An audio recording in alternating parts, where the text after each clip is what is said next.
Yaşamak olmur gümanlarla, cevapsız dolu suallara boğur məni, boğur eğer.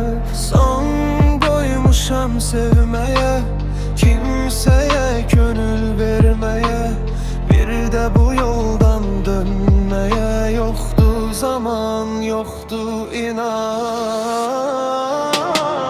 Hayaletinize kalıp, yanıp yanıp külü kalıp, yerimi kimlerse alıp, gelmez şefa, yoktu vefa. Bizim güneşimiz sönüp, arzular çoktan ölüp, ne fayda başa dönüp. Sevsen beni, sevsen beni. Küçələr susub adım tək, sən gedən gündən qalıb ləkə. Güzgüdə tanımıram özümü, gözlərim danışır səndən gizli. Ümidim yarıda qırılıb, hər baxış yaramı qoparıb. Səsin qulağımda qalıb, deyir səssiz geriyə yol yoxdur. Hayalətinizi qalıb, yanıb yanıb külü qalıb, yerimi kimlərsə alıb, gəlməz şəfa, yoktu vefa.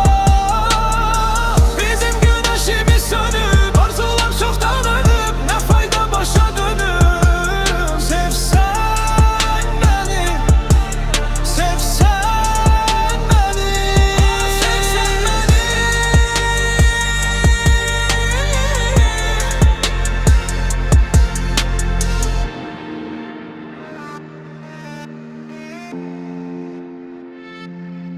Bu qəlb dəyişməz, bilirsən eyni yeri iki dəfə yandırmaz.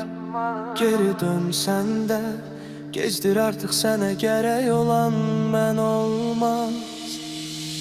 Xəyanətinizi qalıb, yanıb yanıb külü qalıb, yerimi kimlərsə alıb, gəlməz şəfa, yoktu vefa.